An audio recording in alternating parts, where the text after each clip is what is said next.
محترم بزرگان دین، اللہ رب العزت کا ساتھ فضل و کرم و احسان ہے کہ جس خالق کائنات نے ہمیں یہاں جمع ہونے کی توفیق بخشی۔ دعا کریں کہ اللہ رب العزت ہمارے جمع ہونے کو قبول فرمائے اور ذریعہ ہدایت اور ذریعہ نجات فرمائے۔ سامعین اکرام، آپ کے سامنے میں نے قرآن کریم کی ایک آیت تلاوت کی، وَذَرُوا ظَاهِرَ الْإِثْمِ وَالْبَاطِنَ۔ یہ اللہ رب العزت اپنے بندوں سے خطاب فرمائے کہ آپ ظاہری اور باطنی گناہوں کو چھوڑ دیجیے۔ آج کل کا جو دستور ہے، آج کل کے جو حالات ہیں، اس کو مد نظر رکھتے ہوئے اگر دیکھا جائے، انسان یہ سمجھتا ہے کہ جس طریقے سے ہم دنیا کی ترقی چاہتے ہیں، اسی طریقے سے ہم دینی ترقی میں بھی کامیاب ہو سکتے ہیں، یعنی جس چال کے ذریعے سے ہم دنیاوی کامیابی حاصل کرتے ہیں۔ لیکن اللہ رب العزت نے قرآن کریم میں انسانوں کی ہدایت، انسانوں کی رہنمائی کے لیے پورا ایک قرآن کریم جب یہ بندہ اپنے خالق سے، اپنے مالک سے مانگتا ہے، اللہ سے دعا کرتا ہے کہ ایاک نعبد و ایاک نستعین اہدنا الصراط المستقیم، کہ اللہ ہم تیری ہی بندگی کرتے ہیں اور تجھ سے مدد مانگتے ہیں، تاکہ اہدنا الصراط المستقیم، کہ ہم کو سیدھی راستہ، تو اس سیدھے راستے میں اللہ رب العزت نے ہمیں پورا قرآن کریم، پورا قرآن مجید یہ انسان کا مشعل ہدایت، مشعل راہ ہے۔ دعا کریں کہ اللہ رب العزت ہم اس قرآن کو سمجھنے کی توفیق عطا فرمائے، ورنہ آج کے انسان، آج کے مسلمان کی مثال علماء یوں بیان فرماتے ہیں کہ ایک کنواں تھا، جس کنویں سے لوگ پانی نکال کر پیا کرتے تھے، خود بھی پیتے اور اپنے جانداروں، اپنے مویشی کو بھی یہی پانی پلایا کرتے۔ لیکن بدقسمتی سے اس کنویں کے اندر ایک کتا گر گیا اور وہ سڑ گیا، وہیں مر گیا، پھول گیا، جس کی وجہ سے پورا کنواں بدبودار ہو گیا۔ سارے لوگ پریشان، کہیں پینے کے لیے پانی نہیں ملتا۔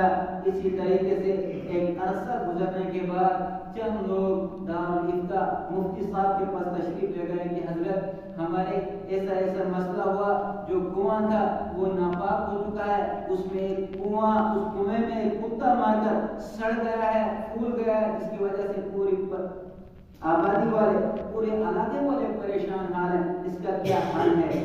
چنانچہ علماء اکرام، مفتی اعظم مفتی صاحب نے فرمایا کہ اس کنویں کے اندر، اس کنویں سے 40 ڈول نکال کر یہ کنواں صاف ہو سکتا ہے۔ اس کنویں سے 40 ڈول آپ پانی نکال لیجیے اور آپ کا کنواں صاف، اس کے بعد آپ پانی کو استعمال کر سکتے ہیں۔ چنانچہ چند ہمارے جیسے 10 15 20 لوگ مل کر گئے، 40 کے بجائے 50 ڈول نکالے پانی۔ جب 50 ڈول پانی نکالنے کے بعد ایک ہفتہ اور گزرتا ہے، ہفتہ گزرنے کے بعد اس کنویں کی حالت وہی کی وہی ہے، جیسا تھا ویسا ہی ہے۔ تو فرماتے ہیں پھر یہ لوگ مفتی صاحب کے پاس تشریف لائے اور کہا کہ مفتی صاحب، آپ نے تو کہا، لگتا ہے کہ آپ بھی آج کل غلط فتوائیں دیتے ہیں، آپ نے کہا تھا 40 ڈول، ہم نے تو 50 ڈول نکالا، لیکن کوئی فرق نہیں پڑا۔ یہی آج ہماری زندگی کا حال ہے۔ ہمارے سامنے رمضان آیا، رمضان میں کہیں مسجدوں میں جگہ نہیں ملتی تھی نماز پڑھنے کے لیے، لیکن جو ہی رمضان چلا گیا ہماری مسجدیں ویران۔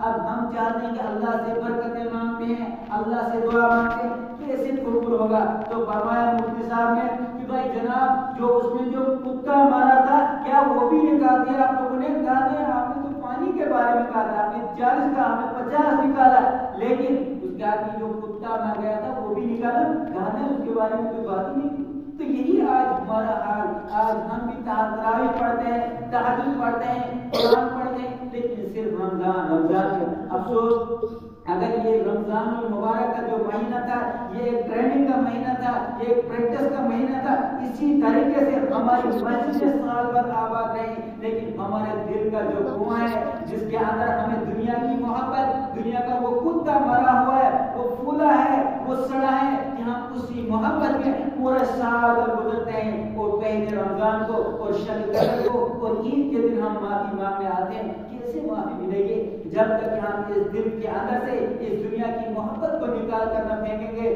جب تک ہمارے دل کے اندر دنیا کی محبت، ہمارے دل کے اندر کینہ، ہمارے دل کے اندر حسد، ہمارے دل میں بغض رہے گا، خدا قسم کامیاب نہیں ہو سکتے۔ کامیابی کے لیے اللہ کے پیارے حبیب جناب محمد رسول اللہ صلی اللہ علیہ وسلم نے فرمایا کہ ترکت فیکم امرین، کتاب اللہ و سنت رسول اللہ صلی اللہ علیہ وسلم۔ یہ کتاب اللہ جو ہے، اس کتاب اللہ کے ذریعے ہم تزکیہ حاصل کریں۔ یہ رمضان المبارک کے یہ قرآن کریم صرف رمضان میں پڑھنے کے لیے نہیں تھا، بلکہ یہ قرآن کریم ہمیں زندگی گزارنے کے دستور سکھاتا تھا۔ اس طریقے سے ہمیں زندگی گزارنی تھی۔ ہماری زندگی جس طریقے سے رمضان المبارک میں گزرتی ہے، اللہ کی فرمان برداری میں، اللہ کی فرمان برداری میں گزرتی ہے، عبادات میں گزرتی ہے، تلاوت کرنے میں گزرتی ہے، اچھے کام کرنے میں گزرتی ہے۔ اسی طریقے سے جب تک ہماری یہ زندگی پوری 11 مہینے کی زندگی اگر نہیں گزری تو سمجھو کہ ہم ناکام ہوئے۔ تو اس ہماری زندگی کے اندر ہمیں یہ سوچنا ہے، اس دل سے ہمیں دنیا کی محبت کو نکالنا ہے۔ اس دنیا میں ہمیں اتنا ہی بیٹھنا ہے، اس کے لیے اتنی محبت، اتنی محنت کرنی ہے جتنے اس دنیا میں رہنا ہے۔ فرماتے ہیں علماء اکرام، یہ دنیا کی مثال فرماتے ہیں الدنیا ملعون والطالب حق اللہ، کہ گویا کہ یہ دنیا جو ہے یہ ایک مردار ہے، یہ ایک مضر چیز ہے، یہ ایک حرام چیز ہے، یہ ایک فنا کی ہوئی چیز ہے جس سے تمہیں محبت نہیں بلکہ محبت تمہیں صرف اللہ اور اللہ کے دین سے ہونی چاہیے۔ اور جو آپ کے بقدر حاجت، بقدر ضرورت آپ کو دنیا سے اتنی حاصل، اور دنیا انسان کو اس دنیا کے پیچھے جتنی انسان محنت کرے گا اس کو اتنا ہی حاصل ہوگا جتنا اس کے مقدر میں ہوگا۔ فرمایا کرتے تھے علماء اکرام، جیسے آپ اپنے چھت کے اوپر ایک ٹینکی لگاتے ہو، 1000 لیٹر کی ٹینکی لگاتے ہو، اور نیچے اگر اس میں آپ 10 نل نکالو گے تو وہی 1000 لیٹر پانی استعمال کریں گے، اور اگر ایک ہی نل لگاؤ گے تو وہی 1000 لیٹر پانی استعمال کرو گے۔ تو اسی طریقے سے ہمارے مقدر میں، ہمارے خالق میں، ہمارے مالک نے جو دنیا لکھی ہوگی وہی ہمیں حاصل ہوگی، اس کے علاوہ ہمیں کچھ حاصل نہیں ہو سکتا۔ لیکن بدقسمتی سے انسان اس دنیا کے پیچھے اتنا پڑا ہے کہ اس کو ساری دنیا، اس کو سارا کچھ بھول گیا۔ آج انسان صرف پیسہ پیسہ پیسہ، کہاں سے آئے، حلال آئے حرام آئے اس کا کوئی نہیں۔ چنانچہ آج تک ہم سنتے تھے کہ ہمارے کہیں نشہ کے ذریعے فلانی لوگ مر گئے، پتہ نہیں تھا۔ بہت سارے لوگ، میں خود بھی اس بارے میں مجھے پتہ نہیں تھا یہ کیا کون سی بیماری ہے، یہ کون سا کیا ہوتا ہوگا جس سے لوگ مرتے ہیں۔ لیکن بدقسمتی سے آج ہمارے ضلع کے اندر، آج ہمارے محلے کے اندر جوانوں کی موتیں ہو رہی ہیں، روز کہیں ڈرگس مافیا پکڑے جاتے ہیں۔ اس کی وجہ کیا ہے؟ اور اگر دیکھا جائے، اور اگر آپ عدالت کے کورٹ کے فائل دیکھیں گے وہاں مسلمانوں کے کسی ہوں گے۔ کیا افسوس کہ انسان شرمندہ ہے کہ یہ انسان اپنے آپ کو مسلمان کہتا ہے، اپنے آپ کو کلمہ لا الہ الا اللہ محمد رسول اللہ صلی اللہ علیہ وسلم پڑھنے والا کہتا ہے۔ ہمیں کیا ہوا ہے؟ ہمارے جوانوں کو کیا ہوا ہے؟ ہماری بزرگوں کو کیا ہوا؟ ہمارے معصوم بچوں کو کیا ہوا؟ یہ کیوں اس مافیا میں جا رہے ہیں؟ یہ کیوں ان کا منشیات میں پھنسے رہے ہیں؟ آج کہیں یہاں نیچے وہ دارو کے جو شراب کا ٹھیکہ کھولا گیا ہے اس کے اوپر احتجاج ضرور، لیکن اگر تحقیق کی جائے اس کی لائسنس بھی کسی مسلمان کے نام پہ، کیا لائسنس مسلمان کیا لائسنس بھی مسلمان کے نام پہ ہوگی؟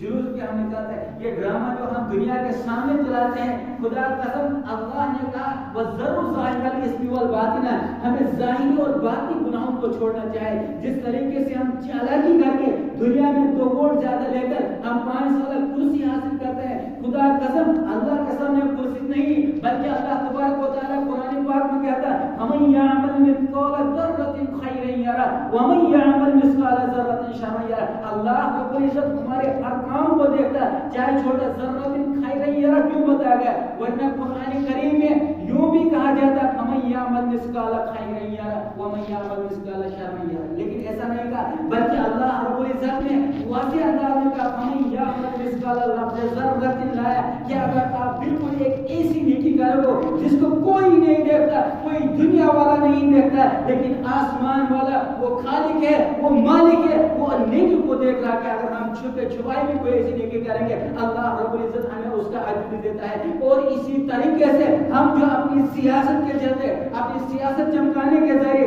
دنیا میں کامیاب ہوتے ہیں، ہم چاہتے ہیں کہ ہم اعلان کر دیں کہ کہ یہ حرام ہے، قرآن نے یوں کہا، حدیث نے یوں کہا، نبی اکرم صلی اللہ علیہ وسلم نے یوں کہا، لیکن اگر ہم اپنے بچوں کو قرآن کی تعلیم نہ دیں، اگر ہم اپنے بچوں کو اسلامی تربیت نہ دیں تو خدا قسم کل اللہ کے سامنے، کل پیارے حبیب صلی اللہ علیہ وسلم کے سامنے جس وقت حساب و کتاب، اس وقت ہم شرمندہ ہوں گے. کیا شرمندہ ہوں گے؟ کون سا چہرہ لے کر ہم پیارے حبیب صلی اللہ علیہ وسلم کے سامنے جائیں کہ آج ہمارے معصوم بچے، آج ہمارے معصوم بچے، وہ ایسے بچے جن سے ہمیں امیدیں تھے، جن سے ہم یہ امید لگا بیٹھے تھے کہ یہ بڑھاپے میں ہمارا سہارا بنے گا، جن سے ہم یہ امید بیٹھے کہ بڑھاپا جب ہمیں بڑھاپا ہوگا، جس وقت ہم بیٹھے ہوں گے اس وقت ہمارے بچے ہمیں ہماری خدمت کریں گے. لیکن آج وہ کورٹوں میں، آج وہ جیلوں میں. اس کی وجہ کیا ہے؟ اس کی وجہ یہ ہے کہ ہم لاپرواہی کرتے ہیں. جو باپ ہے اس کو باپ کی محبت اور شفقت سے اس بچے کو محروم کیا گیا، جس کی وجہ سے ہمارے بچے آج غلط کاموں میں بے راہ روی کو اختیار کر چکے ہیں. اس کی وجہ، اس کے مجرم اگر ہیں وہ ہم ہیں، کیونکہ آپ جانتے ہیں اگر میرا بچہ کوئی غلط کام کرتا ہے، تمام محلے والے میرے بچے کو نہیں پکڑتے بلکہ پہلے میرے پاس آتے ہیں کہ مولوی صاحب آپ بتائیے آپ کا اولاد ایسا کام کیوں کرتا ہے. اسی طریقے سے ہمارے محلے کے اندر، ہمارے گلی کے اندر، ہمارے ضلع کے اندر یا کہیں بھی کوئی ایسا کام ہوتا ہے اس کے باپ کو پکڑا جاتا ہے. تو کل ہم سے بھی سوال کیا جائے. اور پیارے حبیب صلی اللہ علیہ وسلم نے فرمایا کلکم راع وکلکم مسئول عن رعیتہ، یہ آپ میں سے ہر ایک سے پوچھا جائے گا. جو بڑے جن کو اللہ رب العزت نے اثر رسوخ کیا ہے ان کو بھی چاہے کہ ہم پیارے حبیب صلی اللہ علیہ وسلم کی تعلیم کو عام کریں. ان سے نوجوان اپنے معصوم بچے جو ہیں ان کو ہم شفقت سے نوازیں. اور جو ہماری مائیں ہیں ان کو بھی چاہے کہ اپنی بچوں کو شفقت، جو شفقت مدنی ہوتے ہیں اس سے نوازیں. کیونکہ اس کل جس وقت ہمارے بچے جیلوں میں جائیں گے، جیلوں میں سڑیں گے، اس کی لاپرواہی کو، ہماری لاپرواہی. اس لیے ضرورت یہ ہے کہ ہم اپنے بچوں کو دینی تعلیم سے آراستہ پیراستہ کریں. دنیاوی تعلیم ہم کو ڈاکٹر بنائیں، ان کو انجینئر بنائیں، یہ مبارک، لیکن اس کے ساتھ ساتھ ہم اپنے بچوں کو پہلے مسلمان بنائیں. کیا اللہ رب العزت آپ سے یہ سوال نہیں کرے گا کہ بتاؤ آپ نے کون سی کرسی حاصل کی تھی، بتاؤ آپ نے کون سی ڈگری حاصل کی تھی، بلکہ پہلے یہ سوال ہوگا کہ بتاؤ کہ آپ کے اعمال نامت کیا آپ مسلمان بھی ہو کہ نہیں ہو. کیا اللہ کے کل جنت میں جانے کے لیے ہمیں اسلام کی ضرورت کلمہ پڑھنے والے، ورنہ اچھے کام غیر بھی کرتے ہیں. جو غیر تھے وہ ہم سے اچھے کام کرتے ہیں. کیا اگر آپ دیکھیں جیسے آج کل یہاں بہت سارے لوگ، بہت سارے NGO چلتے ہیں، کہیں غریبوں اور مساکین کے لیے ان کی مدد، اللہ کی اس محنت کو قبول فرمائے اور ذریعہ ہدایت اور ذریعہ نجات فرمائے. لیکن میں چاہتا ہوں کہ جو غریب بچے ہیں ان کو اگر تعلیم، انہی بیواؤں کے بچوں کو اگر وہ ایک تعلیم دیتے، کسی سکول میں ان کو اچھی تعلیم. ایک جگہ کا واقعہ ہے کہ اس کا شوہر کسی طریقے سے وہ مر گیا بیچارہ. بعد میں جو وہ رہے اس کو بہت سارے لوگوں نے اس کی مدد کی. مدد کرنے کے بعد اس نے کیا کام کیا، آگے جا کر اس کو کسی نے سکھایا کہ بھائی آپ فلانے بندے کے اوپر ریپ کیس لگاؤ، آپ کو اور ادھر سے پیسہ ملے گا. کیا اللہ ہماری حفاظت کر رہا ہے. تو چنانچہ جب ریپ کیس لگایا، چنانچہ وہ چوکی میں کیس کیا. چوکی میں کیس کرنے کے بعد بتایا کہ بھائی جو دوسرا بندہ ہے اس کو بھی جیل میں لے جاؤ. بتا بس اچھی بات ہے، وہ بہت خوش ہو رہی. اس کی پھر ساتھ میں کہتا بھائی اس کی DNA ٹیسٹ کرو. کیا DNA ٹیسٹ کرو کیا جو بندے کو جس کے اوپر یہ کیس لگایا کیا یہ واقعی سچ ہے؟ بتایا نہیں. آپ تو ہم کتنی فیصلہ کریں کیا اب ہم کتنی فیصلہ، کیوں جب ہم اپنا پیسہ ناجائز طریقے سے استعمال کرتے ہیں. اس لیے ضرورت اس پیسے کو، ہم پیسہ جو جمع کرتے ہیں بہت ثواب ہے، عظیم پیسہ، لیکن اس پیسے کو اس طریقے سے ہم خرچ کریں کہ اس سے ان بچوں کی، جو بچے یتیم ہیں، بے بس ہیں، بے سہارے ہیں، ان کو تعلیم دی جائے. کھانے کے لیے وہ اپنا کھانا تو کہیں چوری سے بھی حاصل کرتے ہیں، ان کو کہیں راستے میں بھی ملتا ہے. وہ تو گردوارے میں بھی کھانا ملتا ہے، وہ کھانا کہیں راستے میں ملتا ہے، وہ کھانا ہسپتال میں بھی ملتا ہے. جہاں بھی آپ جاؤ وہاں کھانا کھلانے والے بہت ہیں. لیکن تعلیم میرے بزرگوں دوستوں، تعلیم کہیں سے حاصل نہیں ہو سکتی ہے. تعلیم صرف اور صرف وہاں سے ملے گی. اس تعلیم کے پیچھے ہمیں محنت کرتے ہیں اور وہ تعلیم کہیں چوری سے حاصل نہیں ہو سکتی. آج اگر مجھے کھانا نہیں ملے گا، اگر آپ کو مجھے کھانا نہیں کھلاؤ گے، اگر آپ کو مجھے کپڑے نہیں پہناؤ گے، قسم بخدا میں چوری کر کے کپڑے لاؤں گا، میں چوری کر کے کھانا لاؤں گا، اپنے نفس کی عادت پوری کر سکتا ہوں. لیکن جو تعلیم ہے، اگر مجھے تعلیم آپ نہیں دو گے، خدا قسم وہ تعلیم مجھے کہیں سے نہیں. ضرورت ہے جو ہمارے یتیم ہیں، ہمارے مساکین ہیں، بے بس بے سہارے، ان کا سہارا بن کر ہم ان کو تعلیم دیں تاکہ ان کو پتہ چلے کہ ہم کون سی دنیا میں جا رہے ہیں, ہم کس دنیا میں رہ رہے ہیں, ہم کس دنیا میں بس رہے ہیں کہ ہمارا بھی کوئی خالق ہوگا, کوئی مالک ہے. ورنہ ان کو پتہ ہے کہ کھانا ہی کھانا ہے, چاہے ہسپتال میں جاؤ وہاں بھی کھانا ہے, چاہے گھر میں جاؤ وہاں بھی کھانا. جب کہیں بھی وہ کسی کا دکان کھول کر, پھر کہیں مافیا میں, پھر کہیں وہ چرس بیچ کر پیسہ کماتے ہیں, پھر کہیں وہ چوری کر کے پیسے کماتے ہیں, نماز کون سا طریقہ اختیار کر کے وہ اپنی زندگی گزارنا چاہتے ہیں. لیکن خدا قسم اس کے بارے میں فرمایا حدیث پاک میں, کلکم راعی وکلکم مسئول عن رعیتہ, آپ میں سے ہر ایک سے پوچھا جائے گا, ہر ایک سے سوال کیا جائے گا. اس لیے ضرورت ہے اپنی بچوں کی تعلیم کا بندوبست کریں, کیونکہ کل جب کہ آ کے پیارے حبیب صلی اللہ علیہ وسلم کے سامنے جانا ہوگا, وہاں سے پوچھا جائے گا ہم تو اتنا کہہ سکتے ہیں کہ یا رسول اللہ صلی اللہ علیہ وسلم ہم نے ان کی تعلیم کی تعلق کی کوشش کی تھی. اس کے بعد ہدایت ہے, وہ ہدایت اللہ کے ہاتھ میں, اللہ کسے ہدایت دے کسے کیا تو وہ اللہ ہدایت دینا. تو دعا کریں اللہ رب العزت ہماری اس قوم کو راہ راست پر لے جائے کہ ہم جو دعا کرتے ہیں نماز میں, ایاک نعبد و ایاک نستعین اهدنا الصراط المستقیم صراط الذین انعمت علیہم, کہ اهدنا الصراط المستقیم ہم کو سیدھا راستہ دکھائے. تو سیدھا راستہ یہی ہے, سیدھا راستہ صرف ہے کہ سارے لوگ جتنے بھی این جی او وہ صرف کھانے کا کام کرتے ہیں, ہر ایک کو کھلاتے ہیں, کہیں ایک جگہ کہیں دوسرے. جب ان کو کھانا بہت زیادہ ان کو بدہضم ہو جاتے ہیں, پھر ان کو پتہ نہیں رہتا کہ ہم کون سا راستہ اختیار کریں گے, ہم کس طریقے سے. پھر ان کو پتہ یہ ہوتا ہے کہ بھائی پیسہ کمانا ہے, پھر وہ چرس بیچ کر پیسہ کماتے ہیں, پھر وہ وہاں کے کچھ کوئی نہ کوئی غلط طریقے اختیار کر وہ چوریاں کرتے ہیں, وہ ڈاکو بن جاتے ہیں. اس لیے ضرورت ہے کہ اگر انہی معصوموں کو, انہی یتیموں کو, انہی غربا کو ایک دینی تربیت دی جائے, ان کو اچھی تعلیم دی جائے, تاکہ وہ معاشرے کا ایک بہترین انجینئر بنے, بہترین کا معاشرے کا بہترین ڈاکٹر بنے, بہترین کا بہترین معاشرے کا بہترین ایک نیتا بنے, تاکہ اس کو یہ پتہ ہوگا میں نے زندگی گزارنی ہے, کس طریقے سے میں نے زندگی گزارنی ہے, میں نے حکومت کرنی ہے. کہ میرے پیارے حبیب صلی اللہ علیہ وسلم نے کس طریقے سے حکومت کیا, حضرت ابوبکر صدیق رضی اللہ تعالیٰ نے کس طریقے سے حکومت کی, حضرت عمر فاروق رضی اللہ تعالیٰ نے کس طریقے سے حکومت کی تھی. تو وہ بھی کل معاشرے میں اس طریقے سے پیش آئے گا. لیکن اگر ہم ان کو صرف بتاتے رہیں گے, پھر وہ تو پیسہ کرنے کی کوشش کریں گے. دعا کریں اللہ رب العزت ہمیں کہنے سننے سے عمل کرنے کی توفیق عطا فرمائے. آمین.